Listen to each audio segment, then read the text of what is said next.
Bismillahirrahmanirrahim. Assalamualaikum warahmatullahi wabarakatuh. Saya ucapkan terima kasih banyak kepada Bapak Idrus MPD selaku dosen pengampu mata kuliah Tafsir Tarbawi yang telah memberikan waktu kepada kami, yaitu kelompok 5 yang beranggotakan saya sendiri Hayatun Nufus dan rekan saya yaitu Nur Aina Farida. Dan juga terima kasih kepada teman-teman semuanya yang menyempatkan waktu untuk mendengarkan dan juga menonton video ini. Di sini kami akan menyampaikan mengenai metode pengajaran, yaitu terdapat dalam Quran Surah Al-Maidah ayat 67 dan juga Quran Surah Ibrahim ayat 24 sampai dengan 25. Yang pertama adalah pengertian metode pengajaran. Jadi metode pengajaran adalah suatu cara yang dipergunakan untuk mencapai tujuan pembelajaran sesuai dengan hasil yang diinginkan. Jadi setiap metode pengajaran bahasa pada dasarnya menginginkan hasil yang sama. Dan metode pengajaran adalah prosedur, urutan, langkah-langkah, dan cara yang dipergunakan pengajar dalam mencapai tujuan pembelajaran. Adapun menurut Antoni Subiakto dalam Hasanah, ia berpendapat bahwa metode pengajaran adalah tingkat yang menerapkan teori-teori pada tingkat asumsi atau falsafah tentang pengajaran bahasa. Kemudian metode merupakan hal yang sangat penting dalam proses belajar mengajar di lembaga pendidikan. Apabila proses pendidikan tidak menggunakan metode yang tepat, maka akan sulit untuk mendapatkan tujuan pembelajaran yang diharapkan. Kendala penggunaan metode yang tepat dalam mengajar banyak dipengaruhi oleh beberapa faktor. Yang pertama adalah keterampilan guru belum memadai, kurangnya sarana dan prasarana, kondisi lingkungan pendidikan, dan kebijakan lembaga pendidikan yang belum menguntungkan pelaksanaan kegiatan belajar mengajar yang variatif. Metode yang baik tidak akan mencapai tujuan bila guru tidak lihai menyampaikannya. Begitu juga sebaliknya, metode yang kurang baik atau konvensional akan berhasil dengan sukses bila disampaikan oleh guru yang karismatik dan berkepribadian, sehingga peserta didik mampu mengamalkan apa yang disampaikan tersebut. Selanjutnya adalah Quran Surah Al-Maidah ayat surah kelima ayat 67. Berikut merupakan dalil dan juga terjemahannya. Bismillahirrahmanirrahim. Ya ayyuhar rasulu balligh ma unzila ilaika min rabbik wa illam taf'al fama ballaghta risalatah wallahu ya'simuka minan nas innallaha la yahdil qaumal kafirin. Yang artinya adalah, wahai Rasul, sampaikanlah apa yang diturunkan Tuhanmu kepadamu. Jika engkau tidak melakukan apa yang diperintahkan itu, berarti engkau tidak menyampaikan risalahnya. Allah menjaga engkau dari gangguan manusia. Sesungguhnya Allah tidak memberi petunjuk kepada kaum yang kafir. Quran Surah Al-Maidah ayat 67. Kemudian adalah mufradat yang terdapat dalam Quran Surah Al-Maidah ayat 67 ini. Yang pertama ada kata baligh yang artinya sampaikanlah. Yang kedua adalah ma anzala yang artinya apa yang diturunkan. Kemudian wa illam taf'al dan jika engkau tidak melaksanakannya. Selanjutnya fama ballaghta yang artinya berarti kamu tidak melaksanakan. Selanjutnya wallahu ya'simuka dan Allah memelihara engkau.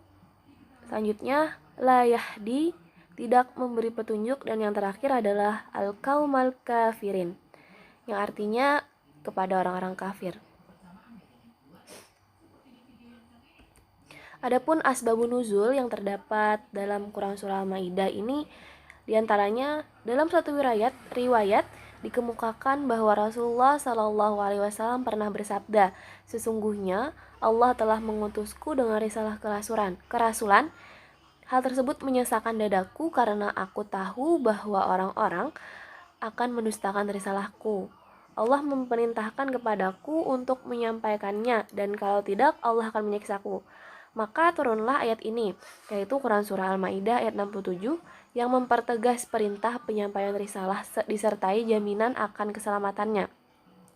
Dalam riwayat lain dikemukakan bahwa Siti Aisyah menyatakan bahwa Nabi Muhammad SAW biasanya dijaga oleh para pengawalnya sampai turun ayat Wallahu ya'simuka minan nas. Setelah ayat itu turun, Rasulullah menampakkan dirinya dari kubah sambil berkata, "Wahai saudara-saudaraku, pulanglah kalian. Allah telah menjamin keselamatanku serta dalam menyebarkan dakwah ini. Sesungguhnya malam seperti ini baik untuk tidur di tempat tidur masing-masing." Itulah beberapa asbabun nuzul mengenai turunnya Quran Surah Al-Ma'idah ayat 67 ini. Selanjutnya adalah analisis tafsir. Yang pertama adalah, wahai Rasulullah, sampaikanlah apa yang diturunkan Tuhanmu kepadamu. Jika engkau tidak melakukannya, apa yang diperintahkan Allah itu, maka berarti engkau tidak menyampaikan risalahnya. Ayat ini memerintahkan kepada Nabi Muhammad SAW supaya menyampaikan apa yang telah diturunkan kepadanya tanpa menghiraukan besarnya tantangan di kalangan ahli kitab, orang-orang musyrik, dan juga orang-orang fasik. Apa yang diturunkan oleh Allah kepada Muhammad adalah amanat yang wajib disampaikan seluruhnya kepada manusia. Menyampaikan sebagian dari amanatnya dianggap sama dengan tidak menyampaikan sama sekali. Begitupun kerasnya peringatan Allah kepada Muhammad. Hal tersebut menunjukkan bahwa tugas menyampaikan amanat adalah kewajiban Rasul. Tugas menyampaikan tersebut tidak boleh ditunda meskipun penundaan itu dilakukan untuk menunggu kesanggupan manusia untuk menerimanya. Karena masa penundaan itu dapat dianggap sebagai suatu tindakan penyembunyian terhadap amanat Allah. Kemudian, ancaman terhadap penyembunyian sebagian amanat Allah sama kerasnya dengan ancaman terhadap sikap seseorang yang beriman kepada sebagian rasul saja dan beriman kepada sebagian ayat Al-Quran saja. Meskipun seorang rasul bersifat maksum, yakni terpelihara dari sifat tidak menyampaikan, namun ayat ini menegaskan bahwa tugas menyampaikan amanat adalah kewajiban yang tidak bisa ditawar-tawar atau ditunda-tunda, meskipun menyangkut kepribadian rasul sendiri. Tegasnya, ayat 67 ini mengancam orang-orang yang menyembunyikan amanat Allah sebagaimana tersebut dalam firman-Nya, yaitu Bismillahirrahmanirrahim, Innalladzina yaktumuna ma anzalna minal bayyinati wal huda min ba'di ma bayyinahu linnasi fil kitab ulaika yal'anuhumullahu wa yal'anuhumul la'inun. Yang artinya, sesungguhnya orang-orang menyembunyikan apa yang telah kami turunkan berupa keterangan-keterangan dan juga petunjuk. Setelah kami jelaskan kepada manusia dalam kitab Al-Quran, mereka itulah yang dilaknat Allah dan dilaknat pula oleh mereka yang melaknat. Quran Surah Al-Baqarah ayat 159. Sejalan dengan ancaman Al-Quran, Nabi Muhammad SAW bersabda mengingatkan orang-orang yang menyembunyikan ilmu pengetahuan. Barang siapa ditanya tentang sesuatu ilmu pengetahuan lalu disembunyikannya, maka ia akan dikekang pada hari kiamat dengan kekangan dari api neraka. Hadis riwayat Abu Daud, At-Tirmizi dari Abu Hurairah. Kemudian yang kedua, Allah menjaga engkau dari gangguan manusia. Sesungguhnya Allah tidak memberi petunjuk kepada kaum yang kafir. Ayat ini menganjurkan kepada Nabi Muhammad agar tidak perlu takut menghadapi gangguan dari mereka dalam membentangkan rahasia dan keburukan tingkah laku mereka. Karena Allah menjamin akan memelihara Nabi Muhammad dari gangguan, baik masa sebelum hijrah oleh kafir Quraisy maupun sesudah hijrah oleh orang Yahudi. Ayat ini turun untuk menghibur Nabi Muhammad SAW, seolah-olah beliau cemas dan khawatir bahwa akan timbul insiden tertentu, dan mengatakan kepada beliau agar tidak merasa takut kepada manusia dalam melaksanakan kewajiban ini. Ayat di atas mengatakan Allah akan memelihara kamu dari gangguan manusia. Pada akhir ayat ini ditegaskan bahwa Allah tidak akan memberi petunjuk kepada orang-orang kafir yang mengganggu Nabi Muhammad, dan pekerjaan mereka itu pastilah sia-sia, karena Allah tetap melindungi nabinya dan tetap akan meninggikan kalimatnya. Selanjutnya adalah analisis tarbawi. Jadi dalam Quran Surah Al-Maidah ayat 67 ini memerintahkan kepada Nabi Muhammad SAW supaya menyampaikan segala yang telah diturunkannya kepadanya tanpa menghiraukan besarnya tantangan yang akan dihadapi. Dalam melaksanakan tugas tabligh ini, beliau menunjukkan metode langsung, baik berupa contoh maupun ajakan.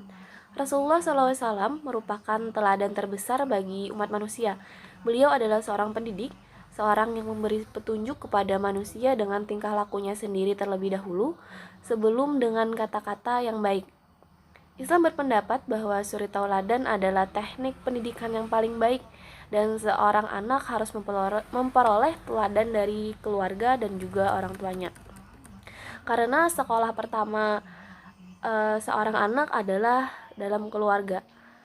Kemudian apabila suatu masyarakat Islam terbentuk, masyarakat itu akan mengisi anak-anaknya dengan norma-norma Islam melalui suri tauladan yang diterapkan dalam masyarakat tersebut dan terlaksana dalam keluarga oleh orang tua.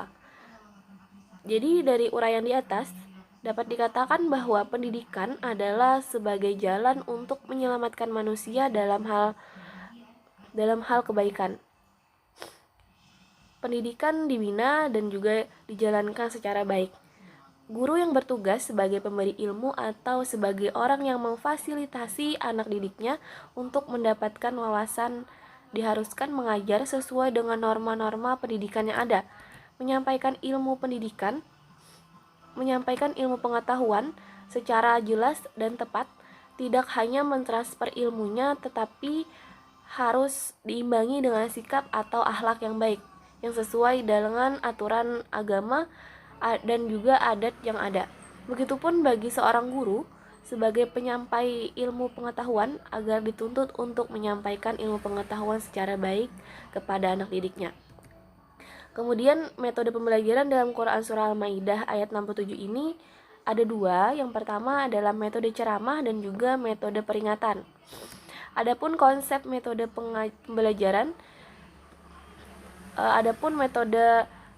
konsep metode ceramah yang secara khusus digambarkan pada kata baligh atau yang artinya sampaikanlah mengenai sasaran dan juga mengenai tujuan. Kemudian yang kedua adalah metode peringatan yang tersirat pada kalimat wa illam taf'al, dan jika tidak kamu kerjakan. Itu adalah salah satu metode pesan tersirat, yaitu mengenai metode peringatan. Adapun penjelasan mengenai metode ceramah adalah penuturan lisan secara langsung kepada peserta didik. Metode ceramah ini dilakukan dalam rangka penyampaian informasi dan motivasi secara langsung dari pendidik ke peserta didik. Metode ceramah akan berhasil apabila didapatkan perhatian yang sungguh-sungguh dari peserta didik, disajikan secara sistematik, menggairahkan dan memberikan kesempatan kepada peserta didik untuk berinteraksi, yaitu dilakukan dengan cara sebagaimana yang dilakukan oleh Nabi Muhammad SAW. Metode ceramah yang dicontohkan oleh Nabi Muhammad SAW dilakukan dengan narasi yang fasih, jelas maknanya, terang, tepat dalam mengungkapkan apa yang dikehendaki, padat dan penuh makna yang dimana dengan kata lain sesuai dengan prinsip-prinsip qolan balik atau prinsip komunikasi yang efektif. Jadi penyampaian dalam ceramah Nabi Muhammad SAW dilakukan dengan bahasa masyarakat setempat, sehingga komunikasi dalam proses pembelajaran dapat diterima peserta didik. Karena komunikator menyentuh otak atau akal juga hatinya sekaligus. Dalam ceramah, beliau juga terkadang berhenti untuk bertanya atau memberi kesempatan yang hadir untuk bertanya, sehingga jadilah dialog. Selanjutnya adalah metode peringatan. Adapun metode peringatan dilakukan oleh pendidik untuk mengingatkan peserta didik atas kesalahan atau kekhilafan yang dilakukannya. Implementasi metode ini diikuti dengan adanya ancaman atau pemberian hukuman bagi yang tetap mengabaikan peringatan tersebut. Implementasi metode ini sebaiknya diikuti dengan metode teladan, metode kisah, dan juga metode hikmah serta metode motivasi. Adapun kesimpulan yang dapat diambil adalah Rasulullah merupakan teladan terbesar bagi umat manusia. Beliau adalah seorang pendidik atau seorang yang memberi petunjuk kepada manusia dengan tingkah lakunya terlebih dahulu sebelum dengan kata-kata yang baik, sebagaimana dalam Al-Quran dan juga hadis yang menyebutkannya. Adapun tujuan pembelajaran adalah perubahan perilaku dan tingkah laku yang positif dari peserta didik setelah mengikuti kegiatan belajar mengajar. Metodologi mengajar dalam dunia pendidikan perlu dimiliki oleh pendidik, karena keberhasilan proses belajar mengajar bergantung pada cara mengajar gurunya. Jadi jangan takut dalam menyampaikan sesuatu yang benar dalam penyampaikan ilmu. Tetapi hal tersebut harus sesuai dengan ilmu yang disampaikan. Jadi tidak boleh ditambahkan ataupun dilebihkan. Adapun metode yang dapat diambil dari Quran Surah Al-Maidah ayat 67 ini adalah metode ceramah dan juga metode peringatan. Selanjutnya akan dilanjutkan oleh rekan saya yaitu Nur Ainah Faridah. Kepadanya dipersilahkan. Baik, saya akan melanjutkan presentasi dari rekan saya. Materi selanjutnya yaitu Quran Surah Ibrahim ayat 24-25. A'udzubillahi minasyaitonirrajim. Bismillahirrahmanirrahim. Alam tara kaifa darabballahu masalan kalimatan thayyibatan kasajaratin tayyibatin asluha sabitun wa fara'uha fis sama tu'ti ukullaha kullahin bi'izni rabbiha wa yadribullahul amsala linasi la'allahum yatazakkarun. Artinya, tidakkah kamu memperhatikan bagaimana Allah telah membuat perumpamaan kalimat yang baik seperti pohon yang baik, akarnya kuat dan cabangnya menjulang ke langit. Pohon itu menghasilkan buahnya pada setiap waktu dengan seizin Tuhannya, dan Allah membuat perumpamaan itu untuk manusia agar mereka selalu ingat. Selanjutnya mufradat Quran Surah Ibrahim ayat 24-25. Masalan artinya perumpamaan, kasyajarotin artinya seperti pohon, asluha artinya akarnya, sabitun artinya kuat, wa far'uha dan cabangnya, fi usamai artinya menjulang ke langit, tuti artinya pohon itu menghasilkan, ukulaha artinya buahnya, kulahinin artinya setiap waktu. Asbabun nuzul di dalam tafsir Al-Misbah Shihab 2002 halaman 54, tafsir Al-Maragi 1992 halaman 279, dan tafsir Ibnu Katsir Abdullah 2004 halaman 538, bahwa dalam tafsirnya pada ayat 24 merupakan periwayatan perumpamaan pada pohon yang baik. Berdasar pada suatu riwayat yang menyatakan Abdullah putra Umar radhiyallahu an berkata bahwa suatu ketika kami berada di sekeliling Rasulullah SAW, lalu beliau bersabda, "Beritahulah aku tentang sebuah pohon yang serupa dengan seorang muslim, memberikan buahnya pada setiap muslim." Putra Umar berkata, "Terlintas dalam benakku bahwa pohon itu adalah pohon kurma, tetapi aku lihat Abu Bakar dan Umar tidak berbicara. Maka aku segan berbicara." Dan seketika Rasulullah SAW tidak mendengar jawaban dari hadirin. Beliau bersabda, "Pohon itu adalah pohon kurma." Setelah selesai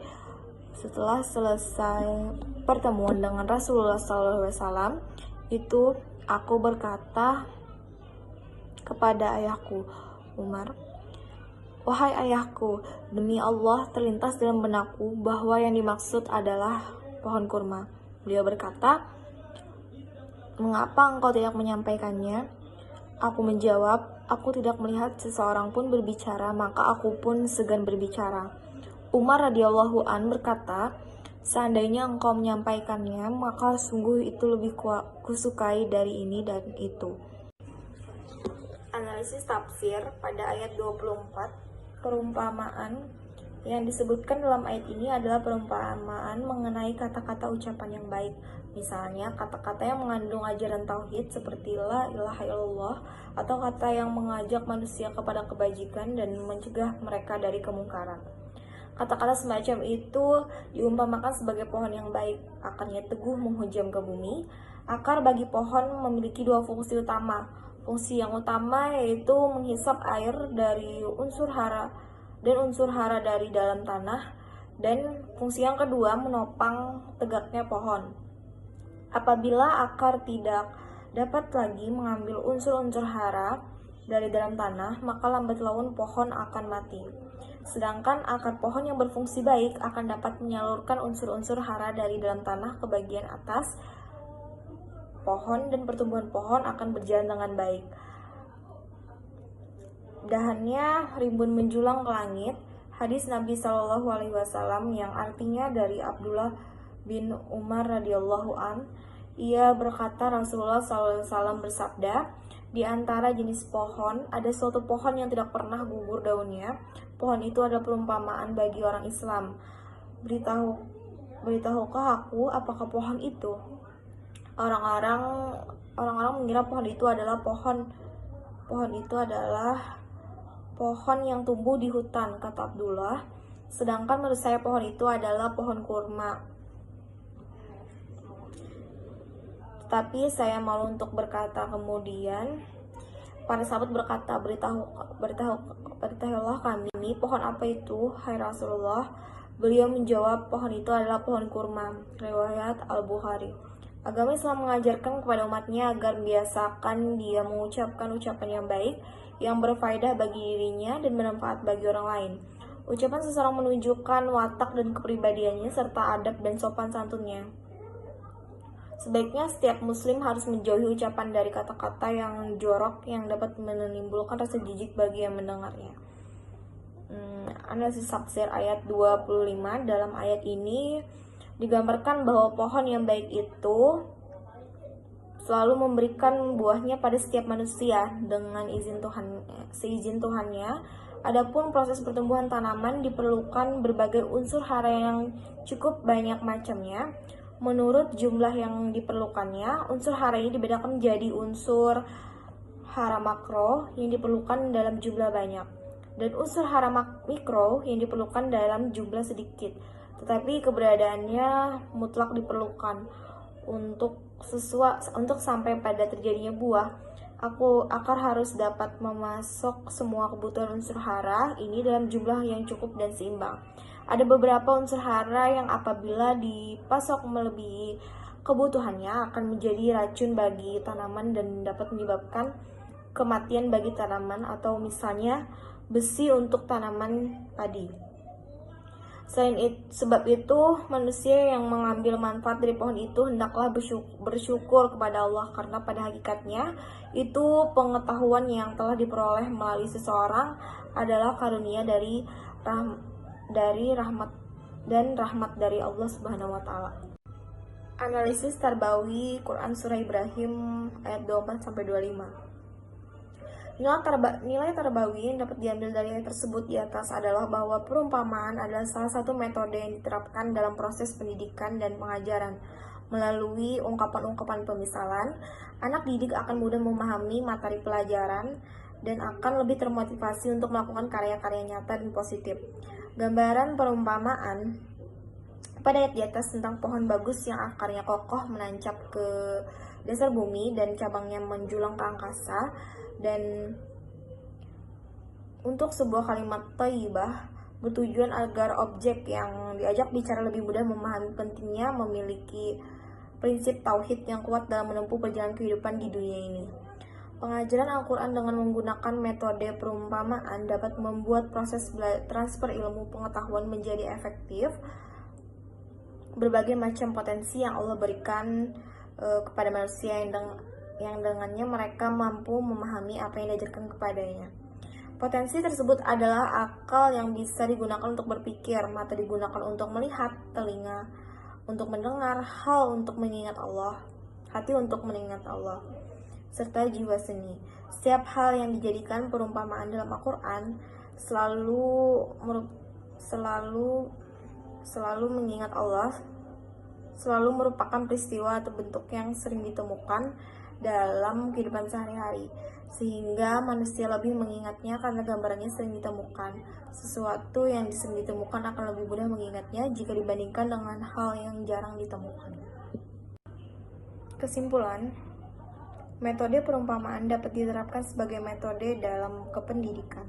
Objek-objek perumpamaan nyata dipergunakan untuk memudahkan memahami konsep berdasarkan perhatian yang diberikan. Dalam surah Al-Ankabut ayat 41, orang yang menyekutukan Allah atau syirik itu diumpamakan seperti sarang laba-laba dan demikian lemah dan tidak berdaya. Perumpamaan tersebut dipergunakan untuk memperlihatkan ayat-ayat Allah dan meniadakan sesembahan kepada makhluk lain selain Allah yang pantas disembah. Fungsi kedua digunakannya perumpamaan ini adalah agar mukmin melakukan perbuatan-perbuatan baik, sementara orang-orang kafir senantiasa melakukan perbuatan-perbuatan keji dan menjijikan. Penjelasan konsep-konsep abstrak dengan makna konkret di atas memberi adanya hubungan akrab dengan konsep Qur'ani tentang persepsi manusia, di mana indera-indera manusia itu diberi peran yang menonjol. Fakta ini mempunyai aplikasi yang langsung di kelas dalam proses belajar mengajar. Apapun yang ada di lingkungan sekitar akan membantu pemahaman. Konsep-konsep berdasarkan penelitian dan observasi yang amat berguna bagi proses mengetahui manusia. Abstrak itu hanya dimungkinkan setelah pelajaran tersedia dengan data nyata yang dapat dikonseptualisasikan. Sekian presentasi dari kami. Wassalamualaikum warahmatullahi wabarakatuh.